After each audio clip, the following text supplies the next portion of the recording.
20 receptions during his time at Alabama, 17 touchdowns in his career. A guy that made the NFL All. Really excited to bring on Calvin Ridley. So let's bring Big Cal on board, and everybody help me welcome Calvin Ridley. What it is, Locks? What's going on, man? What you doing? I appreciate you having me, man. Where's your mask at? Ain't supposed to have a mask on or something? I'm in my front yard. I'm good right here. I got you, man. Well, I'm excited about having you on, man, and thanks for taking the time. Before we get started, what are you doing, man? What's been your schedule during this quarantine and the pandemic? You're a guy that's always training, always working out. Tell me how you've handled the pandemic and what's been going on in your life. Yeah, I've been trying to work out in the house as much as I can. I live with my girl, so she on me a lot about coming out. She don't want to get it, so I try to run around the house, run around the neighborhood. I was at some parks at first, then they got closed down. But I've been getting it in at the house pretty much. You got to be extra careful because, like you said, you live with your girl, and I know you guys got a special treat on the way, right? Yeah, I got a little girl on the way, June 27th. I'm actually 27th. excited. I can't wait for her to come. Really got to do a great job of, like you said, man, not putting them in harm's way. But, I know, again, for you, this was a guy, just so everybody knows, this is a guy that on Friday nights, if I wanted to know where he was when I was coaching him, all I had to do was look on Instagram, and he normally was in the indoor facility with a ladder, some cones, and I say, Cal, what are you doing at the indoor? And he's like, I don't go out, Locks. I got things to do, man. I got 3 years to be able to have to get this thing in and take care of my family. And 36 months, man. That was the plan when I went to Bama. Get in there and get out. And look at what happened, man. One of the things I said this as I introduced you, and one of the things I thought was probably one of my neatest experiences with you as a coach was, you invited me down to your draft party, and we're in draft week, as you know. So I can remember vividly a couple years ago where you said, Locks, I need you to come to my draft party in Fort Lauderdale. And you did something that was very, very unique. And it's the first time I ever saw it. Most guys that are getting drafted in the first round, they go to New York or they go to wherever the draft is. But you decided to take a whole nother route. You had your draft party right there in the park where you played your youth football games, and it was like an old-fashioned block party. I mean, I swear it was 1,000 people or more, and you had them. You had it catered for anybody and everybody. And I'll never forget you told me, I did this, Locks, because these are the people that helped me get to where I am today, and I wanted them to take advantage of and be a part of this celebration. So talk a little bit about what came to that decision to do that. Yeah, I mean, where I grew up, I pretty much, learned how to play football around there and went through a lot of stuff with those people. So I wanted them to be a part of, what's up? Sorry, y'all. Something that was, very important in my life. And I wanted them to see, that, all the kids from around there that, if I can make it, y'all could do it. It don't matter if we from here or, wherever we from, that, anybody could do it. And I wanted to show them how, big it was and how important it was to me. So, right. To this day, people still talk about it.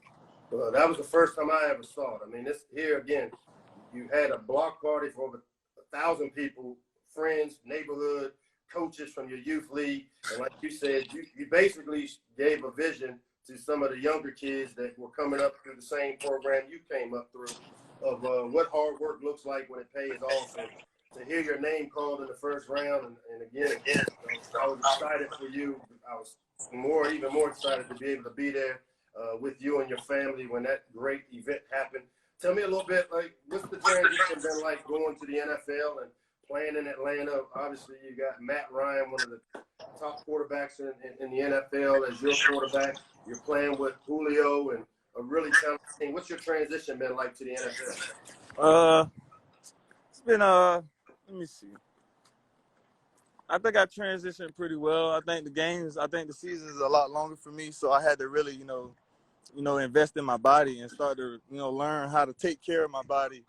And like I got real sore all the time, like early. Like, and I, got tired a lot, so I had to figure out how to watch Julio and Mo. Like, who do they have coming to their house doing this for them or what for them? So I had to do that, and I had to learn how to just be a pro early. Well, I'll tell you, Or I wasn't gonna make it all the way through. One of the things I remember, and I don't know if you recall this, but we didn't play in the SEC championship game. Yeah, we won it, and you came to my office and you basically said, "Locks, my body is done. I am burnt up. We had a long year. We were waiting to find out if we were going to make the playoffs." You made that little plan for me. And I put you on the get right plan. Yeah, you made that plan for me. I still do stuff like that for myself, man. And what we basically did was we put a schedule together from the time he woke up, eating breakfast. I met with Amy Bragg, our nutritionist. Amy and I together put this program together to help your body recover. And to me, I think that's what you're talking about. A lot of guys don't understand that recovery piece is just as important as how hard you go. And I know anybody that knows you knows that you practice with just tremendous effort. And yeah, I'm going 110%, 110. Yeah, and we spent 2 weeks helping your body recover. And boy, we benefited greatly from it because you played big in the playoff game against Clemson and then in the national championship game. So the importance, if you had something to tell, you got your 2 young rideouts coming on after you. What advice would you have for them leading into the draft? If you had to leave with just a little bit of advice before I let you go. Oh man, condition. Come in ready, and take advantage of the book when they give it to you, because when I got mine, I felt like it was a lot on me out the gate, and I just felt like I could have took better advantage of of just getting on it every night. Some nights I got I was like, man, I ain't studying that tonight. I'm tired of it. So I could have been a lot better in my book, and I could have been in more condition. Got it, bro. I could have been in better condition. I could have been stronger. I could have been a lot of stuff. A guy that stays in great shape. Before I let you go, C-Red, you had a pretty horrific injury that I don't even like to talk about, because just even mentioning it kind of makes me. That's last year, man. We I this know, but 2020. Are you 100% healthy now? I'm 110%, man. 2020, I'm Ridley, man. They gonna know. Love it. They gonna know. Always great to have you. I appreciate your time tonight, man. I got your other 2 guys coming on. We're excited for you. I'm looking forward to see you next year, man. Continue to do big things. Love you, Kyle. Appreciate you, brother. Love you too, Coach. I appreciate y'all having me, man. I'm gonna watch the rest. All right, big dog. Good talking. Calvin Ridley, man, one of my all-time favorite guys. You want to know what makes this guy great? And he was one of the best practice players that I ever had the opportunity of coaching. And I used him as quite an example for the younger receivers that we had come in during his senior year or his last year there at Alabama. So, we'll keep this thing going, because as you can see, I added a few extra guests than we normally do, but with draft week being such a big week, I thought it was a great opportunity to reconnect with some guys that, again, great players that, like I said, it's a 40-year relationship. And so I'm so excited for these guys. Next up is a guy that I had a chance to be a part of recruiting to Alabama. I had a chance to watch him as a true freshman come in and have an immediate impact. And this is with, again, a group that already had an established guy in Calvin Ridley, and then also some older players, Robert Foster, receiver for the Buffalo Bills, Cam Sims, another great receiver with the Redskins, a guy that had an impact in the 2018 National Championship game, scoring a touchdown. He tallied over 1,000 yards and 24 touchdowns in his 3 years. I saw a stat when I was doing research where almost 40% of his production were touchdowns. And this is a guy that came in with 2 other really talented receivers. Again, played behind Calvin early in the year, but still was able to have such a huge impact. Our next guest is no one other than the fastest man in the 2020 NFL Combine, Henry Ruggs III. What's going on with you, Ruggsy? What's up, Lot, man? What's up? Man, I can't call it. I'm excited for you. It's draft week. How excited are you that you 2-3 days away from basically changing the lineage of your family and being able to do some some great things, man. How excited are you about that?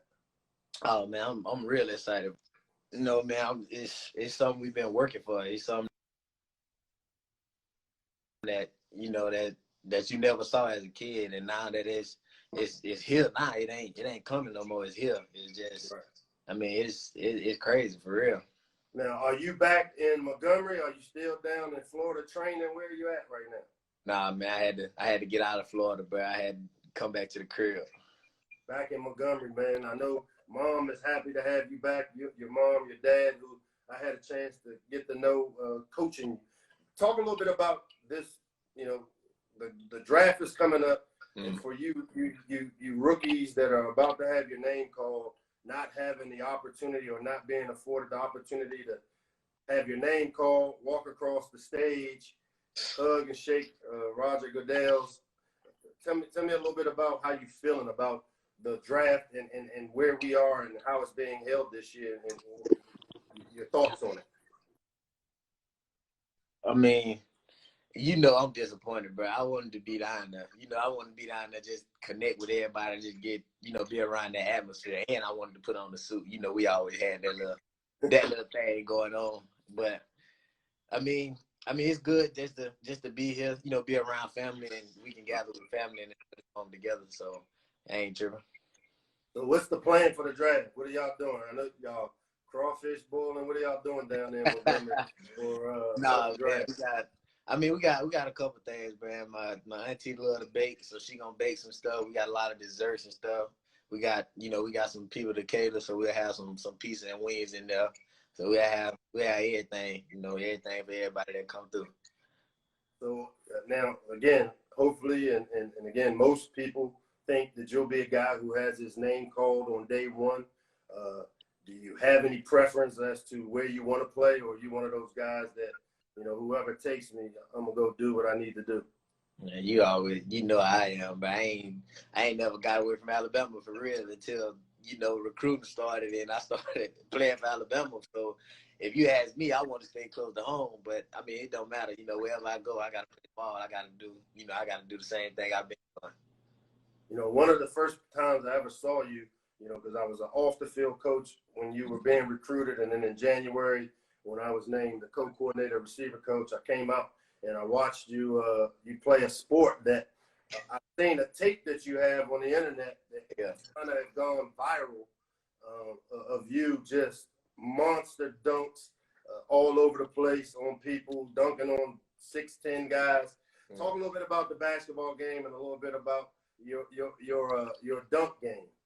Man, we always come back to them stories. When I was in school, they called me Sky High, bro. So that's what I was known for. I mean, my 10th grade year when they moved me up, well, I played varsity all 4 years, but my 10th grade, that was pretty much my role, bro. I came in the game, play defense, get a steal, and get a dunk, get a crowd in the game. So that was me, and that was just my MO. Whenever I got on the court, just know I'm coming down the lane reckless, and if somebody got to get it. Yeah, you were a guy that when, in 2017, your freshman year, I think your first 6 catches were touchdowns, something like that? First 5. First 5 catches were all touchdowns, to the point where, people got disappointed. I think your 6th catch was like a 60-yarder or 50-yarder. Yeah. Tell me a little bit about coming in and having an immediate impact. So you came in, and this is one of the things I wanted to ask you. You came in with Jerry Jeudy and Devontae Smith, and then, we'd already had an established Calvin Ridley. If you had the chance again, tell me what the impact was for you playing with other great receivers in the system like that. Was it a negative? Was it a positive? How did you see it, and what's your thoughts on that? I mean, the only negative probably would be that I was behind a great receiver, so I couldn't get the play time that I wanted as a freshman. But, I mean, other than that, I love that. I came in with guys that, ready to compete, high-level talents, and they can do everything. So, we came in together, and we made it happen when we could. It just make you, want to take advantage of every opportunity when you get it. Yeah, and what I saw is the competition in that you guys all rooted for each other, but what I found is it made it really hard to defend. I can remember we had the red group going into the Florida State game where all 4, it was you 3, the 3 freshmen, and then Calvin would be on the field together. and it was a really hard. We played Florida State first game of the year. It was considered the game of the century going into it, and you all came in and played a bunch of plays as freshmen. And so many guys nowadays look at it maybe as a negative to go where there's other great receivers, but you don't feel that way, huh? Nah, bro. I mean, if you're a competitor, you're gonna compete. You're gonna go in and do what you gotta do. I mean, if you got the talent, it's gonna show. If you got what it takes, the coaches gonna see it regardless of who they're. And competition only gonna make you that much better. If you already got the talent and you don't have nobody pushing you, you ain't gonna get no better. Right. Well, before I let you go, I know this is something that's always been really important to you, and a lot of people may have not heard your story, but one of the things you did after every touchdown, you put the 3 in the air, and talk to the people a little bit about what that meant and why you did it. Because I know the story, but I thought it was a great story, and it talks a lot about the type of person you are. That's the big thing to my best friend. He passed away in a car accident on the way to support another athlete because we ended up getting put out. I'm gonna still say we got cheated because that's a person call in that game. But he was headed down to Birmingham and I was supposed to go. He ended up getting sick. So now anybody will tell you whenever I get sick, I'm not gonna lay in the bed. I'm not gonna sit around. That's another reason I don't like to sleep. And that's just something that weigh on me today. But he was just somebody that always had me with him. Always telling me what I could do, telling other people what I could do, even before I even started to play football in high school, telling me that I'm better than half of the team. I was going pretty much, he told me I was going to go to Alabama. He told me, a lot of things, and, all of us just started to come true. And, when he passed away, it kind of hit me. And it's like, now since he not with me physically, I'm going to still carry him on, mentally and through everything I do. Right. Rod, who was a great friend of yours, who, every time you scored a touchdown, you put the 3 in the air. Yeah. Rod, and you used him as great motivation. Well, I know he's looking down and really proud and excited, as I am, with draft week coming up, opportunity to hear your name called on day one, just have an opportunity to see you come in as a freshman and see where you are now, leaving early to declare for the draft and on track academically, a guy that was on track academically to graduate. Really proud of you, Henry, man, and I'm excited for you and your family that this opportunity is here for you. And as you know, man, this ain't a 4-year relationship, but a 40-year deal. And I'll be screaming at the TV excited when I hear your name called, buddy. I appreciate it a lot. Appreciate you for having me on here, man. No doubt, man. Be safe. Tell your family I said hello. All right, for sure. Henry Ruggs, man, another great story of a kid that, again, came in with a big, a really talented group of receivers. And each one of those guys, when it's all said and done, that group will have an opportunity. I think, 4 of those guys will all have opportunities to be drafted possibly in the first round. And these guys didn't shy away from the competition. They didn't worry about. They all actually bonded together and were really competitive. And it's what made us such a explosive offense, having guys like that. And again, learning from a guy like Calvin Ridley. We'll keep this thing going on, man. And again, the next guy is a guy that, much like Henry's, going to have a chance to hear his name called on day one. He was a guy that I know and watched, just follow Calvin Ridley's every move, even before he got there. And I know the relationship between Calvin and Jerry is one that's like big brother, little brother. He's a guy that in 2018 as a sophomore won the Balintikoff Award, which is the award that goes to the top receiver in college football. He was an All-American as a sophomore and junior, 2-time first team All-SEC, won a national championship, an SEC championship, a guy that I had a chance to watch grow and continue. And as you can see, comes in with a lot of energy. We got my man Jerry Jeudy. One Jew. What's going on, Jerry? Come on, we good. How things going? Where you at?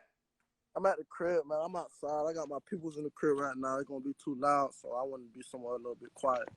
Got you. So you back down in Florida, waiting for the big day, huh? Yeah, I'm back at the crib with it, Broward County. Yes, sir. Now, I don't have to ask you, what have you been doing during the pandemic? Because I've had to call you. I've actually had to call this guy 2 or 3 times and tell him to stop doing 7-on-7 and 1-on-1s against people that he should not be going against, because I don't want to see you get a high ankle, an Achilles. Work is work.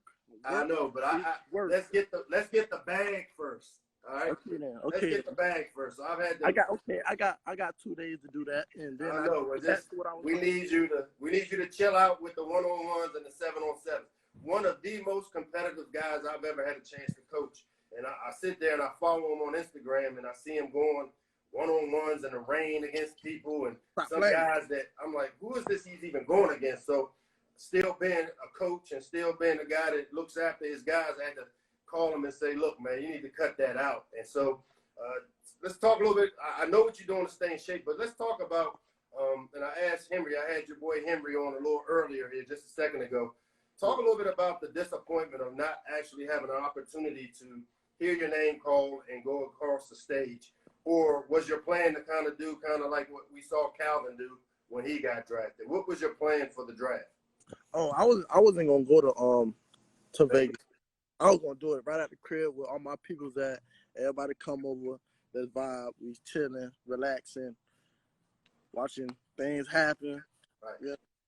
Well, I wasn't surprised to hear that, but you know, obviously with the pandemic going on, and now this will be a great opportunity for you and your family, and you just had a baby girl, right?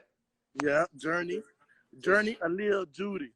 Okay, just had a baby girl, and what a blessing that is. And now, all in within the last month or two of having a baby girl, now you have an opportunity to change the lineage of your family. And I know how big family is for you, understanding and knowing where you come from. Tell me what it's going to be like when you hear your name called, man, and just what emotions do you think or you feel that you'll have when it becomes a reality come Thursday? It's gonna be crazy. I don't think I'm gonna cry because I'm not the type to cry. I don't cry. Now, you made fun of Calvin and how he cried when his face kind of frowned up. So you sure they don't cry? I don't cry. I don't know. I'm gonna be happy, but I ain't gonna cry. I ain't gonna be that like that. Well, I won't be mad if you do. I wouldn't be upset. I wouldn't be mad either. I know that your mom will, and I know that your family and all the people that care about you that'll be right there with you guys will be really excited for you, man. And let's talk a little bit about this. Came up in an article. I know Sports Illustrated did a big time article when you leading up to the draft, and I didn't know that the article was going to talk about. But let's talk about this contract that you and I had and where it came from and what was behind this contract. Tell the people a little bit about this contract. All right, so me and Coach Long had this contract about see, I be getting tired a little bit too fast. So I be getting a little tired. You know why I be getting tired? Because I be going too hard. You go hard. Too hard. I be getting a little bit too tired. So we had the little contract that no matter how hard I go, I'm going to fight through to the end of practice. And that's what the contract is. It was an effort contract. Basically, I worked for a guy that when we watched the tape as a staff, if the receivers were loafing or jogging and didn't go block or didn't go block the safety or took the play off, as they say, stuff rolls downhill. So I would be in a staff meeting and I would be getting chewed out because my guys, it really was just Jerry, would be a little tired, because I will tell you this, he goes hard. Okay, I'm about to say, don't be that. He really struggled to finish with great effort through the course of the game and through the course of practice. So I brought him in one day. I'm tired. If you come to practice, you see the end of practice, you don't understand. So all that, the way you making it seem right now, it's not like I just be out there. Boom, no, boom. it don't. But towards the end of practice, that's when I'm tired. But we created this contract where I said that you would give me every ounce of energy and effort you had. And if you did that you would be rewarded. And the reward is coming on Thursday. Okay. Wait, hold on. Thursday. Hold on. The reward is hearing your name called in the first round. And that's the job of a coach, is to take a player where he can't take himself. And I know that Jerry was a prideful guy. He hated when I got on him. He didn't like when I called him out of meetings. So when I would actually bring you in early, even before practice. If it was going to be a hot day, I would text you and tell you to come in. And then I would say, look, I don't want no stuff out of you today, Jerry. It's going to be hot. Get your mind right. Make sure you hydrate. So I anticipated the problems, but I will tell you this. The guy practiced his butt off. He gave great effort. and developed himself into the Bilenikoff Award winner and hopefully the first receiver taken off the board this year, whether it's you or Ruggsy. It's like having your kids. I don't care which one does. I'm just going to be really, really excited for both you guys. Talk a little bit before I let you go about playing with guys like Ruggs and Devontae Smith and Jalen Waddle and Calvin. There's times where I've been in recruiting battles and guys kind of decide, hey, I don't want to come there because you already signed a receiver and you already have this guy.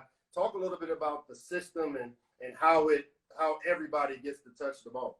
Stuff like that really, having great receivers around you really make you become a better receiver.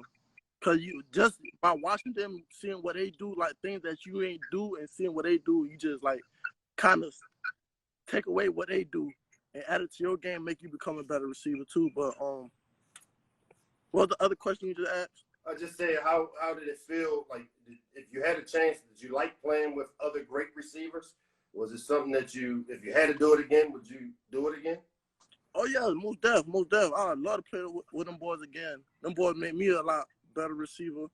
And it really what else that I was about to say?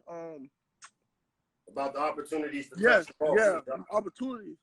I feel like Coach Locke did a good job by giving everybody a certain amount of catches. I feel like you did a good job with that, but I feel like when you got good receivers, well, you better make your opportunities count because you will never know when you're going to get the rock again. So whenever I get the ball, I be trying to scope because I know I might not touch that bit no more.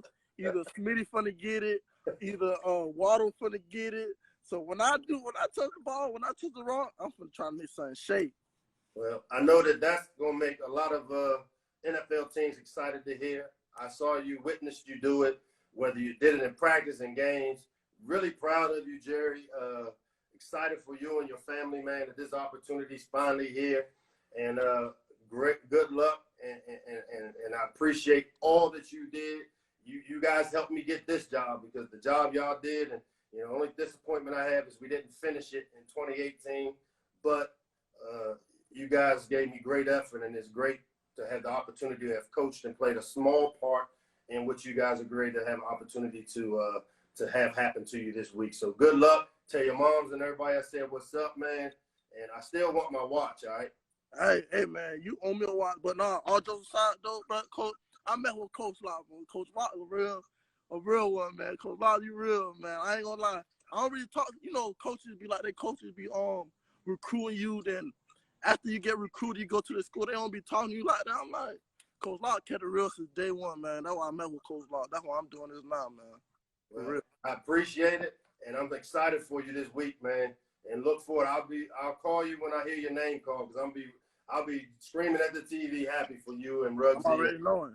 All right, man. Well, thanks for coming on, and I'll be in touch with you, Jerry. Love you, boy. All right, love, Coach. All right.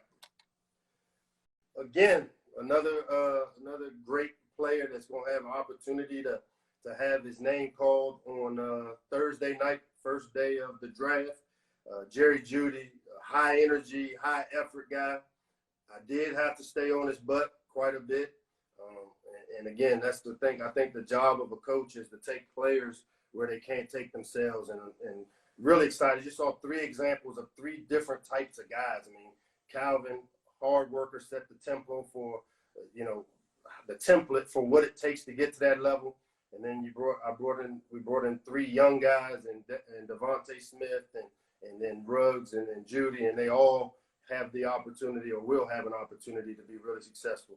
Now, late in the show or late last night, I wound up getting a phone call again from one of my former players who he saw on the timeline that I was going to have the ride outs on and basically said, hey, when are you going to have me on? I was like, well, let's do it tomorrow. You got anything going on?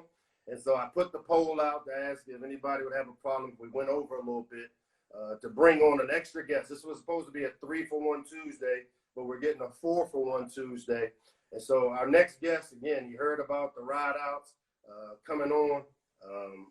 He called me and said he'd love to come join me on the show. He was the SEC Freshman of the Year, which let me just tell you something about that. There's only one other freshman to ever be named the SEC Player of the Year, and that was a guy by the name of Herschel Walker. He was the SEC Offensive Player of the Year.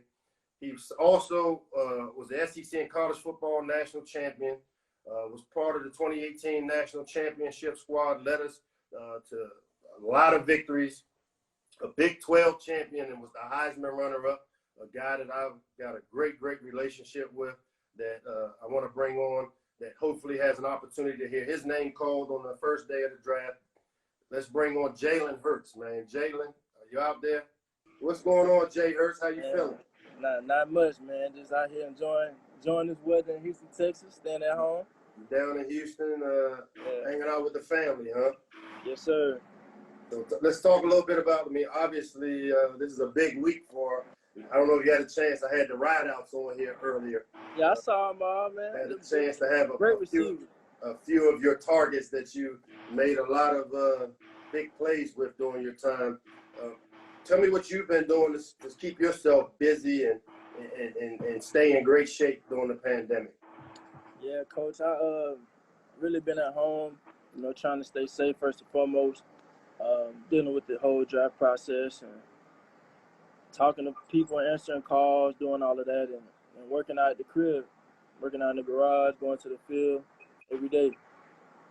So with obviously, not being able to be at the draft, what's your plans? I know that, you played for your dad. Avrion was your high school coach. What's the plan for the Hurts family as you guys watch the draft here this week? Probably cook some good crawfish. We got to have crawfish. Enjoy the moment. Crawfish, boy. Yeah. It's got to be. They say y'all make seafood up there, but Well, we do blue crabs, the Maryland blue crabs up here. A little different, but still very similar, man. Well, I know this. You got a hat on, so you must didn't get your hair cut, right? I know that. So you gonna be able to get a haircut before the? You gonna be able to get a haircut before the draft? I'm gonna get a little something. I made you cut it bald like you. Yeah, that would be an honor. I would be excited to see that. It would be a big bald head. I do know that. One of the things. Tell me how you feeling going into the draft. I mean, I've had a chance because I'm doing research. I'm gonna be working the draft on day one, and I've had opportunities to kind of hear and do some research and know that you have a wide range where there's some people to say that they wouldn't be surprised if you get your name called on day one. Some people are saying you'll be a second round draft pick. Tell me what your thought is on all of this and how you've approached it. Yeah, Coach, like everything I've done my whole entire career in college is just control what I can. I know regardless if it's day 1, 2, 3, 4, 5, whatever it is, I'm gonna be ready to go and I'll be ready to work. I'm a hungry guy going into it. Well, that doesn't surprise me because it brings me to something that's probably one of the unique stories. So I can remember in 2016, in the background of the story is Jalen and I came in. So he showed up as an early graduate and helped prepare Alabama for, I think, Ohio State, right? Were they playing? It was Clemson. They put the number 4 jersey on in the championship in 15, and the game that they won. And I showed up in February, so I kind of came 2 months after you had already been there. And I can remember having a quarterback school meeting where I was kind of conducting a quarterback school meeting with you and about 5 or 6 other of the quarterbacks we had in our program. And this is one of the first opportunities I had to kind of engage with you. And I mean, you were a guy that came in, took great notes, was a great student of the game. But you said something to me that just really stood out. And do you remember this? Do you remember that conversation? What'd I say? No, I want you to think. Do you remember this day? I think I know what you're talking about. So here's what you said to me. So after we had started day 1 of quarterback school, and the other coaches were either recruiting or doing something else, and so I was kind of running this quarterback school meeting where teaching coverages, and so at the end of it, a lot of guys had questions, but there were like 5 quarterbacks in the room, and Blake Barnett, Cooper Bateman, David Cornwell, all top of the line, elite 11 guys that really were successful, big-time high school quarterbacks, big-time recruits coming out of high school. And when the meeting was over, you kind of hung out behind the meeting a little bit, and you said something to me. I want you to see if you remember. I want to know if you remember exactly what you said. Yeah, I was I just got on campus. Young dude, and I'm a competitor. I told you, I told you I was gonna make them all leave. His exact words, and this was like February, March, April of my first year there. He walked up after the meeting, and I was like, "You got any questions?" He's like, "I'm gonna make every last one of these guys leave," and I'm like, "What?" You know, like, what is that? And I'm thinking to myself, but the irony of it was that, you know, you had a chance to go in and play as a true freshman. I'll never forget the USC game where you came in and your first play of the game was a fumble. Yeah, some adversity. And then you came off the field, and I remember saying, "Hey, welcome to college football." And then you proceeded to have a big time game, which basically propelled your Alabama career, because you beat a good team in USC and then took full advantage. And I can say, and all those guys, like I said, were great competitors. Cooper, Blake, all those guys, great competitors. But the moral to the story was at the end of the season, by the time your sophomore year rolled around, none of those guys were in the program. And I thought, for me, when I heard you say that, it just really stood out to me that, like, here's a true freshman, very confident in his ability, and you weren't cocky. You were always really confident. So that kind of stood out to me. Let's flip the script a little bit, because this is something that I think that if anybody would have asked me about you, let's talk a little bit about how you handled adversity when, you know, 2-year starter, and your approach and your mindset. Obviously, in the 2018 season, you went from being a starter to being a backup. Tell me a little bit about how that made you the quarterback you are today, and how you handled it. Because I'm gonna just tell you, it was for me as the coach and the guy that was right there in the midst of the decision making between it, just how you handled it. I left there thinking the same way I thought about when I met you the first time, like, this guy's made of the right stuff. Talk a little bit about the adversity and how you dealt with it. Yeah, Coach, it wasn't easy. But, you know, I told you I'm a competitor, and I try and go out there and compete at a high level every day. And given the situation, I always control what I can. Going in there every day, I control my effort, my focus for the day, how I want to get better that day. And, here we are now, you know. No doubt. You had a chance. You finished second for the Heisman Trophy runner-up, which also kind of leads to the other story. I just got finished mentioning this story, the SEC championship game in 2018. Yeah. And, you know, we had this little ritual where you always sat next to me on the bus going to the stadium. And there would be times where I would be elbowing you because you know who sat in front of us. Yeah. And you would always be talking, and I'll be elbowing you. Like, Coach Saban is sitting right in front. I sat in the seat behind Coach Saban, and you would always sit next to me for the ride to the game. But you said something to me that became almost like, it was like you're prophetic. I mean, you said you were going to make guys quit, and they wound up leaving. And then you said something to me going into the SEC championship game that year that almost was exactly what you said. Talk a little bit about that story. You got to speak it into existence. All year I had faith that my opportunity would come one way or another. And I told you, I think we was warming up. We were warming up on the field. And I came up to you and I was like, "Hey, Coach, be crazy if the same stadium, same team, all that. I come in and win this game." Right. So we're getting ready to play Georgia in the SEC championship, and the story, the year before, we put Tua in the game, replaced Jalen at halftime, won a championship, and then we're warming up the next year playing the same team in the same exact stadium. And he says to me at pregame how crazy it would be if my number gets called and I got to come in and win this game. And if you guys remember the SEC championship game that year, Tua got stepped on and wound up going out. And we were down by 2 touchdowns, and Jalen came in and completed a big third down pass to Irv Smith. I think you went like 4 or 5 on third down. And the thing that really stuck out was I remember getting on the headsets. I was up in the box during the game, and we had just scored, and I knew that we needed to score one more. and I got on the headphones with you, and I said, hey, I always kept certain plays. Remember, I used to make you write or highlight your favorite plays. Before every game. Before every game, I would say, highlight your favorite plays, Jalen, so that, and I had a list of the plays he highlighted. So we were on the head, I was on the phone, and I said, look, if we get down in the red zone, tell me what you feel really good about. And you said to me, you can give me some of that breeze shit. That breeze. You said, you can give me some of that breeze shit. We had a play called Breeze, which was an RPO, Q run, and draw.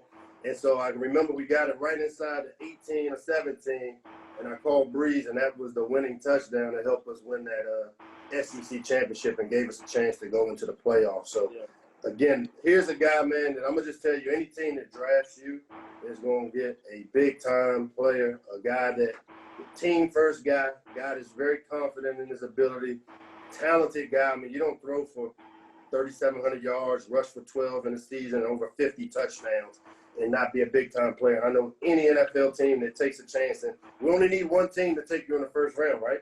All it takes is one. It only takes one. It only takes one, and regardless of what round you get drafted in, man, I am so excited for you and your family to see that big smile on your face and how you were able to go and compete and become the person and player you are, man. So I appreciate you coming on tonight. Appreciate you. I'm glad I got a chance to get you on, man, and I'm excited. I got some on to ask you, Big Locks. Okay, this is Jalen's interview. What you got?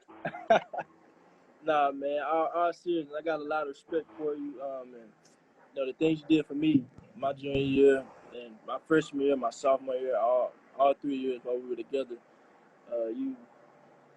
While the time we had hands-on time we had for sure, you helped me a lot, and I really appreciate that. And for all the high school guys out there, college guys, whoever it is, I want people to see it from your perspective, a coach's perspective. What you think goes into what are the important things that go into developing a quarterback and continue to take steps with a quarterback. Taking steps every day. What do you think about that? That's a great question. His question, if you didn't hear, was what goes into developing a quarterback, the steps. And, to me, I think it first and foremost, it starts with the preparation piece. And I think that's one of my strong points. I spent the first half of my coaching career on defense. And if you can remember, you came up to visit before you went to the Senior Bowl to talk some ball and help you get prepared for the Senior Bowl and the Combine. And we have had many football conversations, but it starts with a great quarterback understands defenses first. And so when we do the quarterback schools and we teach, Coach Montgomery teaches our quarterbacks as well and does a great job. It's all about teaching the quarterback the structure of what defenses are. Because I think if you understand defenses, it helps you in all of your pre-snap decision-making.